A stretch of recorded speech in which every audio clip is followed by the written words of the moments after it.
Hello et bienvenue dans ce nouvel épisode du podcast Envie de changement. Bienvenue pour cet épisode 89. J'espère que tu as la grande forme comme d'habitude. J'espère que le dernier épisode en format podcast vlog t'a plu. En direct de New York. Si tu ne l'as pas écouté, je t'invite à l'écouter ou même à le regarder. Il est dispo aussi sur Spotify en format vidéo et sur la chaîne YouTube. Bon, on est le 15 décembre quand j'enregistre ce podcast. Je suis de retour à Nantes, dans mon QG entre guillemets.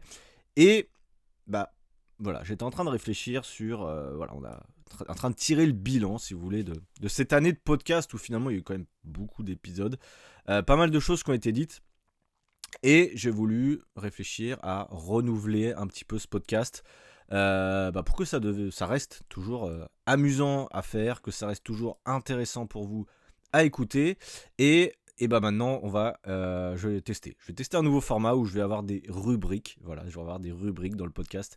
Ça va être notre petit rendez-vous tous les mardis à 7h, ou tu l'écoutes peut-être plus tard, où il y aura quand même des choses qui reviendront très régulièrement. Il y aura toujours des épisodes avec des invités, je pense toujours 1 ou 2 invités par mois. Et le reste des épisodes, ça sera des épisodes un peu comme celui que tu vas voir aujourd'hui. Alors c'est un peu un test. Je vais certainement rajouter des rubriques, essayer de vous faire participer, entre guillemets. L'idée c'est ça, c'est de vous faire participer un peu plus au podcast, que ce soit via le compte Instagram pour avoir vos retours ou pour différentes choses. Donc c'est un peu l'idée. Et le plan, on l'a peut-être vu dans le titre, mais déjà je vais vous parler un petit peu du plan et de ce qu'on va voir aujourd'hui. Donc ça va être un petit journal de bord aussi, ce podcast, où il y aura une première partie où je vais vous parler tout simplement de mes entraînements, ma routine, mon ressenti. Je vous donne aussi des conseils là sur la période de l'année à chaque fois où je m'entraîne, des conseils que je peux vous donner sur le sport. L'idée c'est vraiment de vous donner un maximum de valeur en fonction de mon expérience ou de celle de mes clients potentiellement. Je ne vais pas parler que de moi, mais aussi peut-être de l'expérience de certains de mes clients. C'est un retour que j'ai eu dans la semaine et que je voulais vous partager par rapport à des expériences au niveau du sport, aussi potentiellement au niveau de l'alimentation. Donc on commencera par ça, par un petit journal de bord sur l'entraînement de la semaine.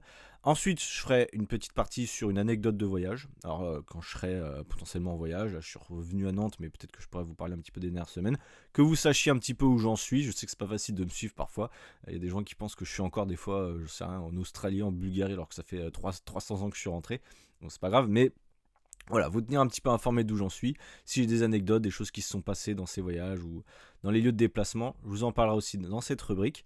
On aura une rubrique qui vous intéressera fortement, je pense. Ce sera une revue de presse. Alors une revue de presse en fonction de l'actualité. Et aujourd'hui, on va parler de Noël, comment gérer les fêtes de fin d'année. Donc ça sera une rubrique en mode revue de presse qui aura lieu donc, au milieu du podcast à peu près. Ensuite, et plutôt pour conclure cet épisode, on aura un extrait d'un témoignage d'un de mes élèves. Je me suis rendu compte que j'avais beaucoup de témoignages avec des élèves de mon programme qui sont très inspirants. Je trouve que les échanges sont ultra inspirants. Il y a des choses très intéressantes, des fois ça nous rappelle quelques petites choses. Et voilà, je voulais vous partager régulièrement dans mes podcasts des extraits d'échanges que j'ai eu avec des élèves parce que je pense que ça pourra vous faire avancer, parce que si vous écoutez le podcast, il y a deux choses. C'est soit vous êtes à la base intéressé par la perte de poids, sans doute au début c'était ça, après vous étiez peut-être resté dans le podcast parce que vous aimez bien peut-être ma personnalité, ou voilà, vous apprenez quand même des choses sur le sport et l'alimentation, même si vous n'êtes plus forcément en période de perte de poids, ou alors vous êtes simplement passionné de voyage, d'entrepreneuriat, bref, vous voyez, je parle un peu de plein de choses, mais l'idée ça sera de vous faire partager un petit témoignage à la fin. Donc ce sera un de mes élèves, mais ça pourrait être aussi, je pensais à ça, potentiellement on verra, mais des extraits de questions que je pourrais poser à d'autres coachs, d'autres professionnels du fitness, voilà, répondre à certaines questions peut-être que vous vous posez. Donc sans doute que je vous ferai participer aussi sur Instagram si vous voulez peut-être poser des questions pour le podcast. Alors j'avais déjà fait une fois ce format-là, j'avais pas eu énormément de questions, mais voilà, l'idée sera que ça devienne un rendez-vous chaque semaine pour les aficionados du podcast, je sais pas si on peut vous appeler comme ça. Donc voilà, on commence par la partie numéro 1. Déjà, vous pourrez me dire sur Instagram si ce format vous plaît, essayez d'être un peu plus structuré, des podcasts avec beaucoup de valeur. Ça va être vraiment l'objectif pour l'année 2024, même si on n'y est pas encore. Ça va être l'objectif. Donc journal de bord sur mon entraînement de la semaine. Alors dernier épisode, j'étais à New York. Je suis rentré effectivement en France. Alors je suis passé par Annecy, je suis passé par Lyon. Alors Annecy, j'étais pour une conférence par rapport au travail avec d'autres coachs, etc., d'autres entrepreneurs. Donc ça m'a duré 2 jours, le temps de se remettre un petit peu le décalage horaire, etc. Ensuite je suis passé sur Annecy, enfin je suis resté à Annecy le week-end et à Lyon ensuite pour aller voir un match de foot pour ceux qui l'ont vu. Et donc je suis rentré le lundi à Nantes, j'étais éclaté, j'ai même pas pu m'entraîner le lundi. Et en gros, ça faisait plus de 11 jours, je crois, que je m'étais pas entraîné. Parce que j'avais été aussi malade un petit peu avant de partir à New York, donc il y a 2 jours où j'ai pas pu m'entraîner. Bref, en tout cas, une pause un peu forcée et un peu difficile, on va dire. Au niveau du sport, donc j'ai repris mardi, je suis retourné à la salle de sport mardi. Je suis allé au Basic Fit qui est pas très loin de chez moi à Nantes. Bon, Basic Fit qui fait le taf, mais encore une fois, vous le savez, mon avis sur cette chaîne de salle de sport, ça fait le taf, mais finalement, c'est même pas trop pas cher parce que si je veux pas prendre d'engagement, j'ai payé donc 6 séances, 49 €. En fait, c'est cher. En fait, c'est cher parce qu'à ce prix-là, je devrais avoir un mois quasiment. Donc, je sais pas trop ce que j'ai foutu parce qu'en plus, avec leur borne, tu parles à personne, donc c'est un peu bizarre. Bref, j'ai payé 49 € pour 6 séances, donc c'est super. Et du coup, donc je me suis entraîné. J'ai repris un format d'entraînement mardi et mercredi. Aujourd'hui, on est vendredi, donc jeudi, j'ai fait un jour de repos quand même parce que là, je sentais que ça tirait pas mal. Quand tu fais une pause de relativement longue, plus d'une semaine, généralement, tu sens davantage tes muscles en reprise. Donc, ce que j'ai fait comme format, c'est que j'ai fait du full body. C'est un format qui marche bien, je trouve. Ça permet de rajouter de la fréquence d'entraînement, c'est-à-dire d'entraîner les muscles régulièrement dans la semaine pour éviter d'avoir des grosses courbatures. Parce que si j'avais repris les entraînements en faisant une séance haut du corps, une séance bas du jambe, bas du corps, j'aurais mis tellement de volume, c'est-à-dire que j'aurais travaillé ces muscles tellement de fois qu'il y a de grandes chances que j'ai de grosses courbatures et ça n'aurait pas été plus efficace. Parce qu'en réalité, ce qui compte pour prendre du muscle, c'est la fréquence d'entraînement sur la semaine. Ça veut dire quoi? Ça veut dire le nombre de fois que je vais solliciter ce muscle dans la semaine, le nombre de séries que je vais faire dans la semaine. En général, pour un niveau intermédiaire, entre 12 et 20 séries par semaine, c'est ultra conseillé, enfin c'est très conseillé. Pour la prise de muscle, pas besoin forcément de plus. Donc voilà, il faut juste ensuite répartir ça. Est-ce que tu veux faire 2 séances bas du corps, 2 séances haut du corps? Est-ce que tu veux faire 4 full body, comme moi c'est ce que je vais faire certainement cette semaine? Quoique, je vais même peut-être m'entraîner que 3 fois, on va voir. Parce que je suis en phase de reprise et d'expérience, je sais que je ne veux pas me cramer. Donc voilà, je sais que je vais reprendre tranquillement, à mon rythme, essayer de bien manger, de mieux dormir, voilà, essayer de consacrer mes efforts aussi à ça parce que c'est bien de s'entraîner fort, mais si tu dors mal et si tu manges mal, honnêtement, c'est difficile à tenir. C'est difficile à tenir, donc voilà, essayer de reprendre un petit peu tout ça. Je pense que là, c'est mon objectif pour cette semaine. Donc voilà, j'ai fait des formats full body comme je vous disais, un exercice jambes pour commencer, un exercice dos. Donc l'exercice jambes c'était du leg press, l'exercice dos c'était du tirage vertical. Ensuite j'ai fait un mouvement pour les pectoraux, donc chest press avec une machine. Et pour finir j'avais fait quoi? J'avais fait des élévations latérales pour les épaules, donc 4 exercices.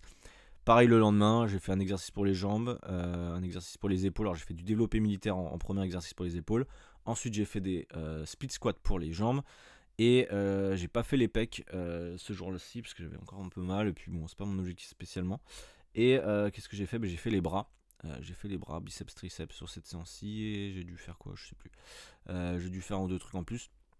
Donc voilà, en gros sur 2 jours j'avais fait quasiment l'ensemble. Enfin j'avais fait l'ensemble des muscles de mon corps, sachant que je travaille pas les mollets ni les avant-bras.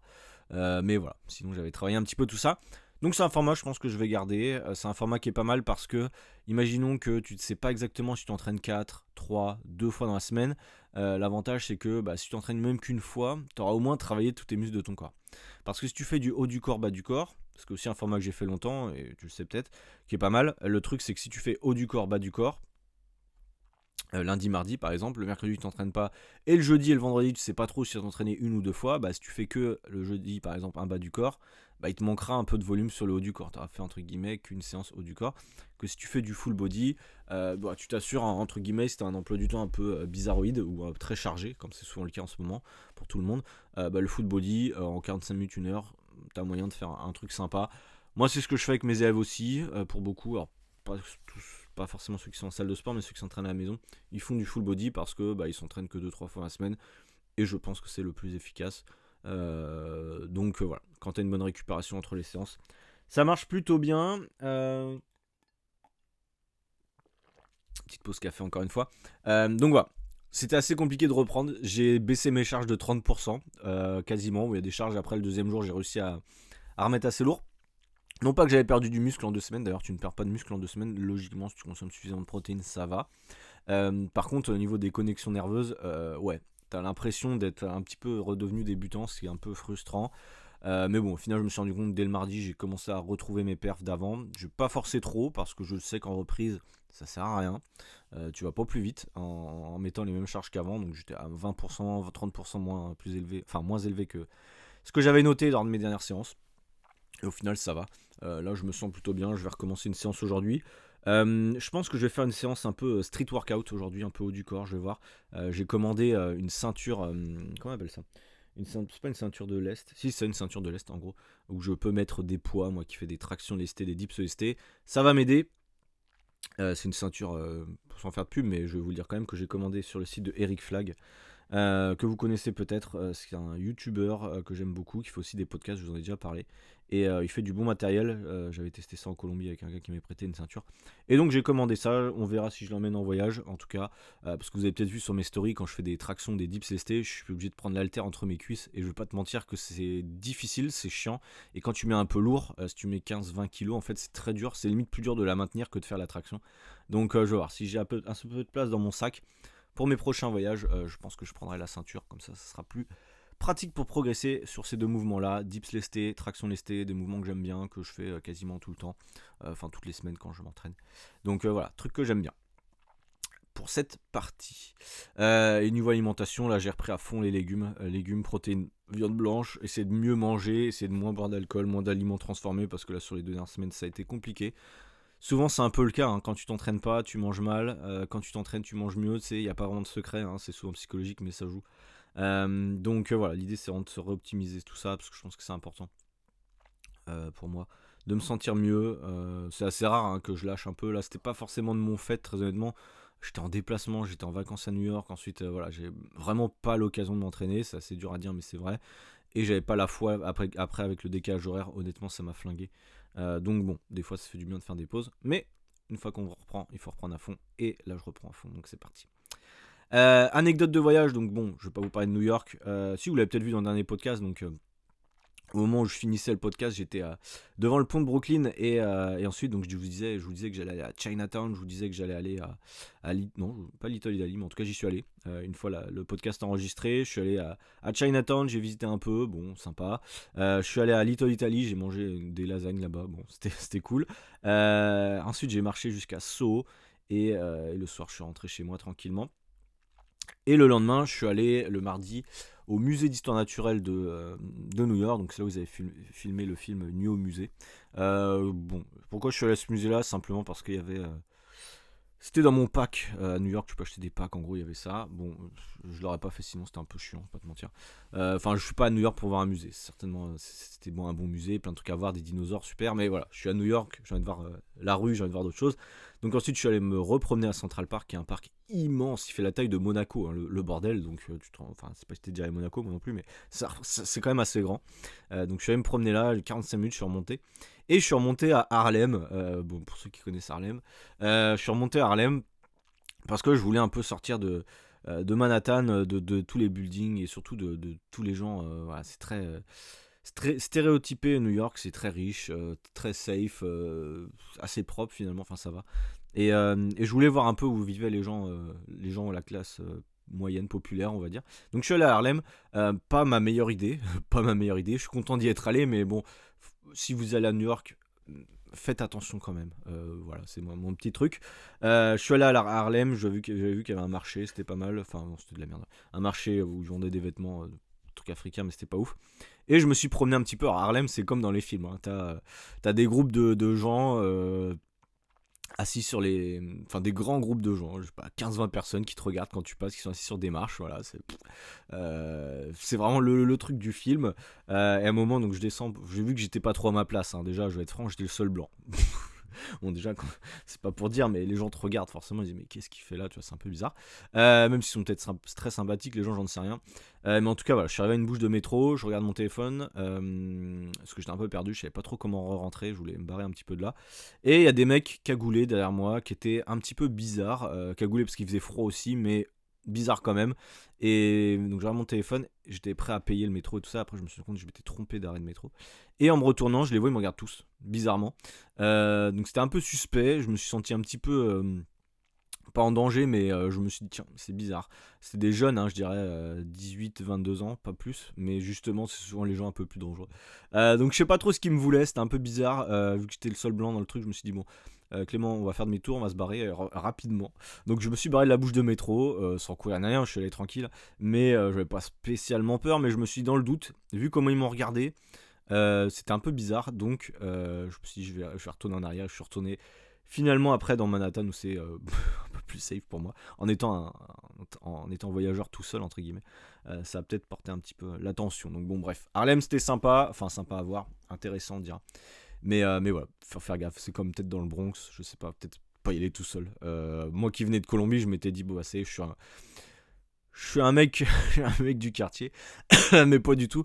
Avec ma dégaine, mes yeux bleus, forcément, je passe pas incognito, donc bon, je me suis fait un peu regarder bizarrement, mais bon, voilà, c'était une petite anecdote, mais rien de bien méchant. En tout cas, New York, c'était un super voyage. Je recommande à tout le monde d'y aller au moins une fois dans sa vie. Même si vous avez des préjugés sur cette ville ou j'en sais rien, mais allez-y au moins une fois. Moi, j'ai vraiment adoré.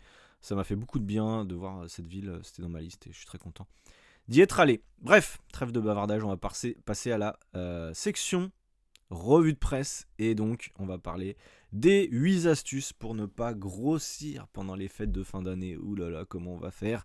J'ai déjà fait des podcasts sur ça, l'année dernière notamment. J'avais fait un podcast sur la gestion du mois de décembre, donc je vais pas refaire un podcast complet sur ça. Mais on va analyser un article. Alors, je me demande si c'est presque... J'ai un doute, mais je me demande si c'est pas le même article que j'ai analysé l'année dernière.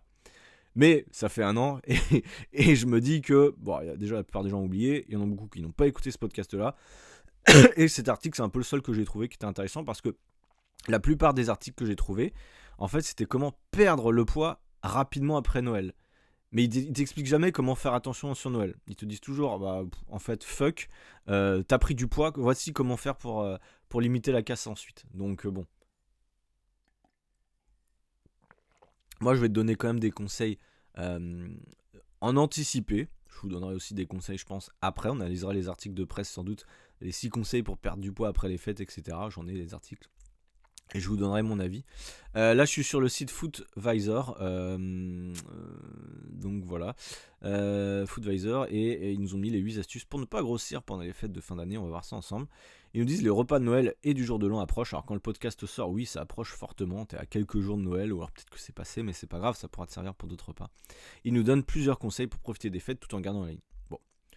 La plupart du temps, moi, ce que je dis à mes élèves et ce que je dirai à tout le monde, c'est faites-vous plaisir. Lors des fêtes, ça ne peut pas être un moment où vous allez vous restreindre. Ça ne peut pas être un moment où vous allez manger différemment des autres. Je pense que ça serait une erreur. Noël, c'est des moments trop importants si vous le faites en famille. Vous avez 364 jours pour vous rattraper. Donc, honnêtement, celui qui se ramène avec sa gamelle, je trouverais ça dommage. Moi, personnellement, je vais me faire plaisir.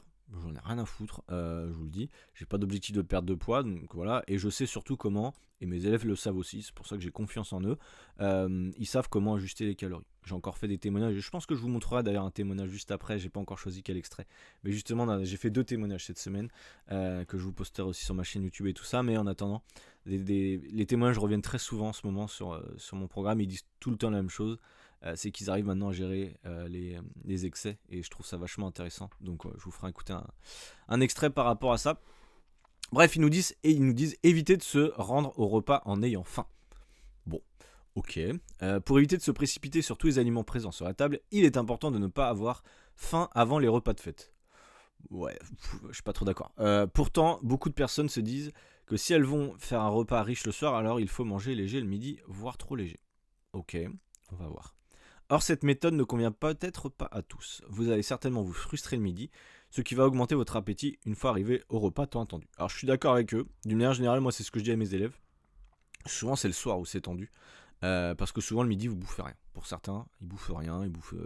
J'ai un élève, là, justement, je vais peut-être montrer l'extrait, mais il mangeait des tomates cerises. Je pense que je vais choisir l'extrait de Ludovic parce que c'était vachement intéressant. Quand je l'ai pris en coaching, il bouffait que des tomates cerises le midi.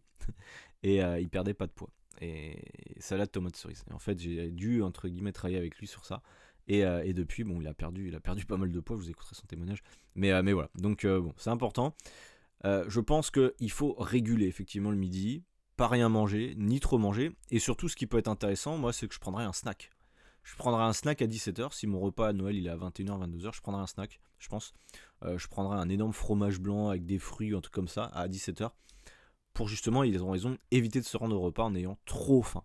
Tu peux avoir faim forcément, mais pas trop faim.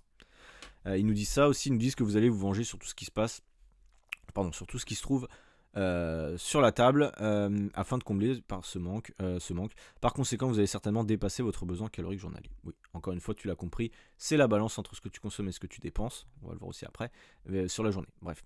Alors que si vous mangez normalement, équilibré le matin et le midi, ou même la veille, vous arriverez au dîner avec une faim raisonnable. Alors pas forcément, ça dépend. Le truc, c'est que si tu manges à midi et si tu manges ton repas de Noël à 22h, t'auras faim quoi qu'il arrive. Gros repas, pas gros repas, on se rend pas compte, mais ça fait 10 heures à jeun. Les gens, des fois, se rendent pas compte parce qu'on a choisi nos heures de repas de façon arbitraire, 8, 12, 20 par exemple. Mais voilà, c'est des fois difficile de gérer la faim. Surtout si vous vous ennuyez, ou si vous êtes stressé, ou s'il fait froid, voilà, des facteurs qui jouent psychologiquement sur ça. Que vous serez facilement rassasié. Ainsi, nous vous conseillons de prendre un bon petit déjeuner et si nécessaire de prendre un yaourt ou un fruit à 2 à 3 heures avant le repas. Ah bon, ils ont retrouvé mon astuce. Moi, je vous conseille ça. Je vous conseille 2 choses. Si vous voulez vraiment la jouer intelligemment, moi, c'est ce que je vais faire sans doute le jour de Noël. Je vais prendre un petit déjeuner extra léger. Parce que des fois, je me rends compte que je prends un petit déj, mais parce que j'ai l'habitude de prendre, parce que voilà, j'ai besoin de moi suffisamment de calories. Mais je pourrais m'en passer. C'est ce que j'ai fait d'ailleurs à New York. Ma stratégie alimentaire, c'était de faire le jeûne intermittent. En tout cas, de ne pas manger le matin. Pardon. Et je me suis rendu compte que ça me décalait bien mes calories. J'arrivais à faire que 2 repas et j'étais dans mes objectifs caloriques. Donc très facile pour moi. Et je vous conseillerais de faire pareil. Le matin, prendre un fruit au réveil avec un petit café si tu prends du café, de l'eau effectivement pour être bien hydraté. Si vous arrivez à tenir jusqu'à midi, c'est parfait. Refaire un repas classique à midi avec des féculents, avec une source de protéines, des légumes, un peu de lipides, pas trop, pour se garder des calories. À 17h, je prendrai un petit yaourt avec un fruit. Et là, il me restera, j'en sais rien, peut-être, imaginons mon objectif à moi, c'est 2500 calories. Peut-être que pour vous c'est différent, hein. Je vous rappelle que vous pouvez calculer ça via mon calculateur de calories. Donc imaginons moi c'est 2500 calories, je prends une banane le matin, ça veut dire que c'est 100 calories. Le midi je me fais un repas à 600 calories, donc ça fait 700 calories.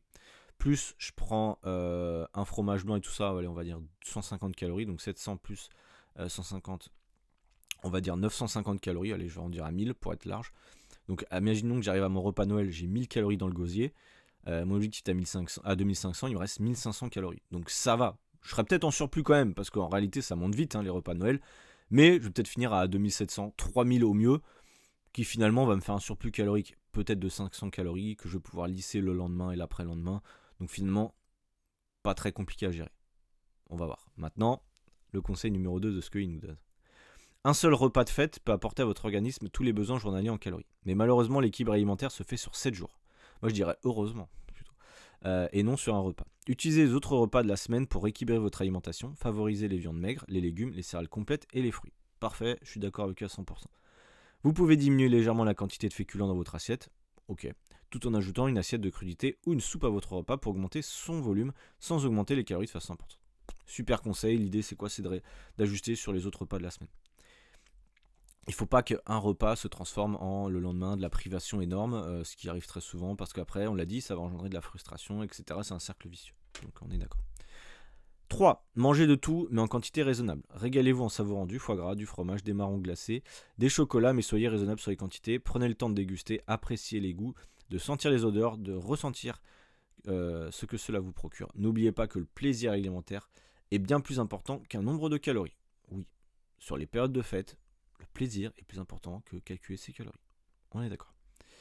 Et il n'y a pas que l'alimentation. Ces moments de partage sont faits pour être vécus pleinement. Alors essayez d'être présent au maximum. Nourrissez-vous des rires autour de vous et provoquez ceux des autres.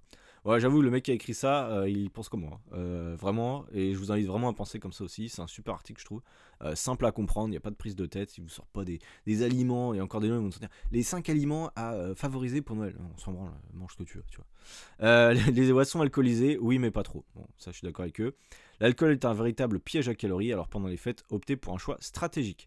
Privilégiez le cidre, le champagne et le vin, qui sont les alcools les moins caloriques. Alors, c'est pas les moins caloriques. C'est juste que, en fait, si tu fais pour 100 ml, c'est pas du tout les moins caloriques. C'est totalement les plus caloriques. Le vin, c'est assez calorique pour 100 ml. C'est juste qu'en quantité, moi, si je compare à de la bière, j'ai déjà fait des podcasts sur ça, mais en gros, la bière, effectivement, c'est moins calorique aux 100 ml. Mais tu vas en boire plus. Donc, en fait, l'un dans l'autre, ce qui compte, c'est ta portion d'alcool totale. le nombre de millilitres ou centilitres, je sais pas, que tu vas boire total sur la soirée. Donc en fait, je dirais, bon, déjà, il faut éviter de faire des mélanges d'alcool pour plein de raisons, tu le sais bien si tu es un peu alcoolique comme moi. Je rigole, je suis pas alcoolique, mais voilà, t'as compris. Pour la digestion, c'est pas ouf. Et ils disent limiter les alcools forts. En fait, ça dépend. Parce que si tu prends un fond de whisky sans rien, bah en fait, c'est moins calorique qu'un grand verre de cidre, en fait. Donc c'est toujours une question de quantité, c'est pour ça que moi je limite par rapport à ça. Si tu prends du rhum, par exemple des fois je propose le gin, tu prends du gin tonic, alors pas avec du tonic mais avec de l'eau pétillante, bah, c'est un des alcools, enfin c'est un des boissons les moins caloriques parce qu'en fait t'auras pas mis de soda. Ou alors whisky, si tu mets whisky avec du coca zéro, alors désolé pour ceux qui ça va choquer, mais justement tu vas limiter l'apport calorique. Alors oui, whisky en tant que tel c'est assez calorique parce que c'est assez fort en alcool, mais finalement ça fait le taf. Donc bon, consommez-en le moins possible, oui. Prenez par exemple une coupe de champagne lors d'apéritif et 2 verres de vin au repas. Ouais, ça me semble ok. Si possible, essayez de boire de l'eau entre chaque repas. Oui, c'est important. Astuce numéro 5, savourer. Tout d'abord, sachez que votre estomac a besoin de 20 minutes pour informer que votre cerveau est rassasié, donc il est essentiel de prendre le temps de bien mâcher. Manger lentement vous permettra de ne pas trop manger. Ok. Nous vous conseillons de poser votre fourchette toutes les 2 à 3 bouchées pour vous obliger à prendre le temps. Bon, j'avoue que ça va être chaud. Si t'es un peu en mode perte de poids depuis quelques semaines, t'arrives à Noël, honnêtement, t'as envie de te faire plaisir. Donc, bon, mange vite si t'as envie de manger vite. Si t'as envie de te péter le bide, honnêtement, je vais te dire, vas-y. Tu vas en subir les conséquences, tu le sais très bien, que tu vas passer une mauvaise nuit derrière, mais bon, des fois, voilà, c'est comme ça. Je trouve que ça fait du bien psychologiquement, des fois, de pas se prendre la tête. Donc, c'est une habitude à prendre et cela peut être réalisé au quotidien. Peut-être même quelques jours avant les fêtes pour vous habituer. Alors oui, effectivement, manger plus lentement, c'est forcément mieux. Et être concentré sur ce que vous mangez. C'est vrai que si tu manges en regardant ou en écoutant un podcast, je pense que ça va. Si tu m'écoutes en mangeant, ça roule. Mais c'est vrai que regarder des vidéos, ou moi des fois je mange en regardant Twitter et tout ça, bah tu n'as pas conscience effectivement de ce que tu manges. Tu peux manger relativement vite et c'est pas forcément le mieux, je pense pas. Mais bon, c'est un peu comme ça. 6. Restez actif. L'idéal pour ne pas prendre de poids est de pratiquer une activité physique, même pendant les fêtes. Profitez de vos jours de repos pour faire des balades, seul ou en famille. L'activité physique englobe tout un tas d'activités en dehors du sport. Soyez créatifs pour rester actif. Construction d'un bonhomme de neige, bataille de boules de neige, danse, chant de Noël. Bon, d'accord, super. Bon, restez actif, oui. Restez actif, allez marcher, je l'ai déjà dit à chaque fois, je le dis chaque année.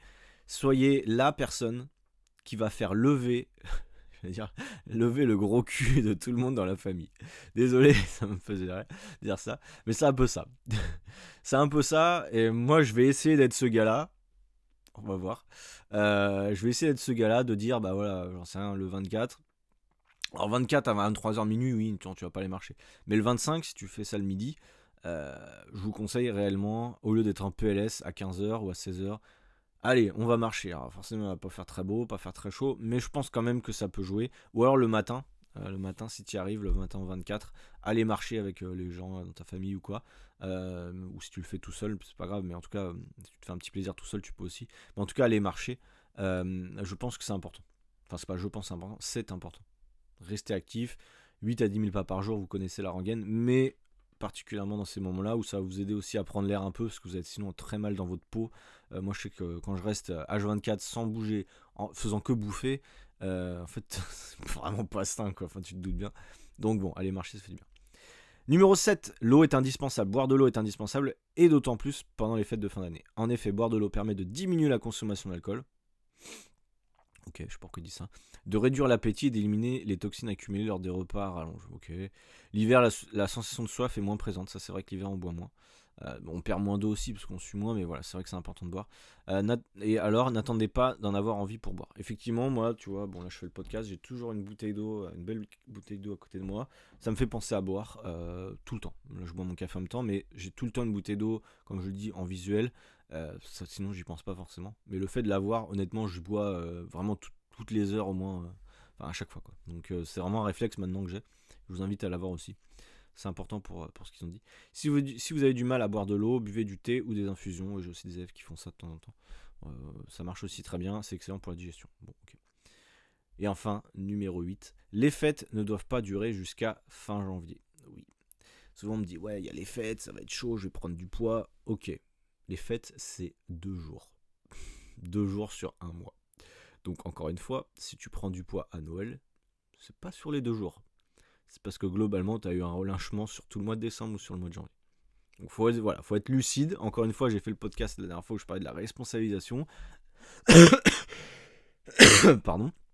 On va se responsabiliser. On va pas dire que c'est à cause des fêtes. On va juste dire que c'est de notre faute. C'est parce qu'on a lâché. Ok. Faut être logique par rapport à ça, je pense. Tout d'abord, sachez que faire un bon repas le 25 au soir, le 25 et le 31 ne pose pas de problème. Le mec qui a écrit ça ou la fille qui a écrit ça est complètement d'accord avec moi. Notre organisme est tout à fait capable de gérer quelques écarts. Mais ce qui fait prendre du poids, c'est de faire le rayon le 24, recommencer le 25 à midi, puis finir les restes les jours d'après, refaire le 31, finir les restes à nouveau. Et le truc, c'est entre les deux, le chocolat aussi. Hein, je pense que ça peut jouer. Alors, profitez pleinement des repas de fête, mais gardez de bonnes habitudes alimentaires le reste du temps pour ne pas gâcher la nourriture. N'hésitez pas à congeler les restes pour en profiter plus tard dans l'année. Bon, why not? C'est vrai qu'il va y avoir des restes forcément, le gâteau, la bûche, tout ça. C'est sûr que ça va se transformer en 2-3 jours, c'est certain pour beaucoup. Faites au mieux, encore une fois, restez actifs, c'est important. L'équipe de Foot Advisor vous souhaite d'excellentes fêtes de fin d'année, régalez-vous. Clément de l'équipe Athletic Body vous souhaite d'excellentes fêtes de fin d'année, régalez-vous. Voilà, le mec qui s'approprie l'article.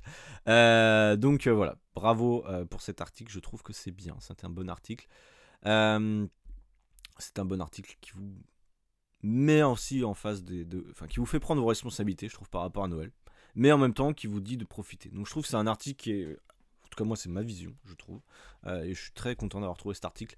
Vous me direz si jamais ça vous correspond ou pas. C'est un article plutôt intéressant. Donc voilà, c'était la petite revue de presse aujourd'hui sur ça. Il y en aura à chaque fois maintenant, chaque épisode. Donc il y aura des sujets différents. J'ai déjà sélectionné des articles avec des nouvelles méthodes, des nouveaux sports, des nouveaux. On va parler d'électrostimulation, on va parler d'une nouvelle méthode de sport, encore autre que ça. On va parler de plein de choses dans les prochains épisodes. Donc j'ai hâte de faire des petites revues de presse comme ça. Des fois je serai d'accord, des fois je serai moins d'accord, mais voilà, c'est plutôt intéressant. Et par rapport justement à la gestion des écarts, je voulais vous partager un extrait d'un témoignage d'un de mes élèves. Donc je pense que je vais prendre l'extrait de Ludovic, un élève à moi qui a eu une superbe transformation là sur les derniers mois. Et donc je vous fais écouter ça et on revient ensemble juste après, évidemment. Par rapport à l'alimentation, je reviens sur un point. Donc, toi, à un moment, tu étais en mode tomate cerise et tu mangeais beaucoup moins. Est-ce que pendant le programme, justement, alors tu l'as dit, mais j'aimerais bien qu'on accentue, est-ce que tu t'es restreint? Est-ce que tu as eu l'impression d'être en mode régime? Alors, peut-être pas. Mais comment tu as vécu ça, justement, le changement d'alimentation par rapport à... J'ai pas eu l'impression d'être en mode régime. J'ai eu l'impression, mais là, c'est moi aussi qui ai dû faire un travail sur moi. C'est par moment, j'ai mes vieux réflexes, mode privation, et cetera, qui reviennent. Donc, du coup, on en discute et tu me rectifies pour faire en sorte que ça avance dans le bon sens. Non, pas privation, parce que quand il peut arriver hein, le soir que j'avais faim, et cetera. Tu donnes des conseils justement pour pouvoir combler cette envie de nourriture. Donc moi, je prenais le skyr le soir et donc du coup, en plus c'est de la protéine, c'est pas hyper calorique, puis ça permet de se rassasier un petit peu. Mm. Et puis je mangeais de tout. En fait, je me suis pas arrêté de. Voilà, c'est après selon si c'était plus ou moins pratique. Bon, des fois il y avait peut-être un peu plus de salade, un peu moins de féculents, mais j'essayais d'adapter, etc. Mais je me suis pas fermé. J'ai pas eu l'impression de faire un régime salade ou un régime tomate comme je l'ai fait pendant un an. Non, je mangeais vraiment de tout. Quand j'allais au resto, grâce à tes conseils, je savais un peu les pièges à éviter et comment adapter son repas pour en profiter et passer un bon moment, et cetera. J'admets, il y a de temps en temps où je me suis fait plaisir, hein, j'ai des enfants, donc j'ai dû faire 1 ou 2 McDo quand même, pendant les 90 jours. Mais voilà, les excès, ça absorbe très bien et principal, en fait, moi, que j'ai ressenti, c'est pas de ressentir cette frustration et de pouvoir, de temps en temps, se faire plaisir. C'est sûr que si on mange en outrance et on va dans les excès de gras tous les jours, on voit pas les progrès, donc c'est pas ça. Mm. Mais c'est pas une frustration. C'est une autre manière de s'alimenter, c'est de manger mieux et de comprendre comment bien, manger, en fait. Savoir comment bien répartir son assiette et pas faire tout et n'importe quoi. Donc voilà, non, pas de privation, j'ai pas eu l'impression. Ok. Tu peux nous dire, tout simplement, les résultats que tu as eus. Donc, là où tu en Oui, étais au démarrage du programme, là où tu en es aujourd'hui. ouais, alors, quand on a démarré, je devais être à 78, 5 ou 6. Heu, J'avais beaucoup d'espoir dans le programme et je m'étais dit: «J'aimerais bien perdre 3 ou 4 kilos». Voilà et avoir un physique qui commence à devenir un petit peu plus, athlétique, voilà, pour pas dire musclé, même si on a tous envie d'avoir un beau corps musclé, et cetera, pour plaire. Mais faire en sorte que, il y ait un peu moins cet aspect, disgracieux, on va dire, un peu, sans être péjoratif, un peu moins de bourrelet, quoi. Voilà. Mmh. Et puis, au final, la progression s'est bien faite. Je trouve que j'ai, pas mal évolué, tant en termes des exercices, de charge, et cetera, et le résultat, en fait, a été, au-delà de ce que je pensais, parce que j'ai perdu 7 kilos. Je suis à 72,1 aujourd'hui et physiquement, je pense que mon corps n'a rien à voir. Bon, j'aimerais encore prendre un petit peu de masse et avoir un peu plus de forme musclée, mais par contre, quand je vois les photos avant-après, je vois vraiment la différence, quoi. Heu, les pectoraux qui sont commencés à se former, je vois que, le corps qui a commencé à se mettre en V, et j'ai plus tous ces bourrelets que j'avais sur le ventre, et cetera. Enfin, je sais pas si on verra les photos avant-après, dans le témoignage, mais franchement, je suis très satisfait du résultat. Voilà. Et d'ailleurs, je prends une saison 2 parce que je veux pas m'arrêter là. Voilà. Donc vous l'avez entendu, un témoignage très inspirant. Alors je vous ai mis qu'un extrait évidemment, on a parlé pendant moins 20 minutes. Donc voilà, il y aura la version longue sur YouTube si vous voulez retrouver le témoignage de Ludovic. Mais voilà, c'était un témoignage, je trouvais intéressant à vous partager. En tout cas, le fait que voilà, il s'est pas mis en mode privation, il s'est pas mis en mode régime, il a pas arrêté de sortir manger au restaurant de temps en temps. Et au final, il a eu de très bons résultats comme vous l'avez vu. Donc c'est possible aussi pour vous si vous écoutez le podcast. Il suffit simplement d'avoir la bonne méthode, d'être régulier, et ça marche plutôt bien. Donc voilà, c'était un petit extrait. J'espère que globalement cet épisode, ce nouveau format, vous aura plu. Je vais pas vous prendre plus de temps que ça. N'hésitez pas à me le dire sur Instagram si ça vous plaît, évidemment.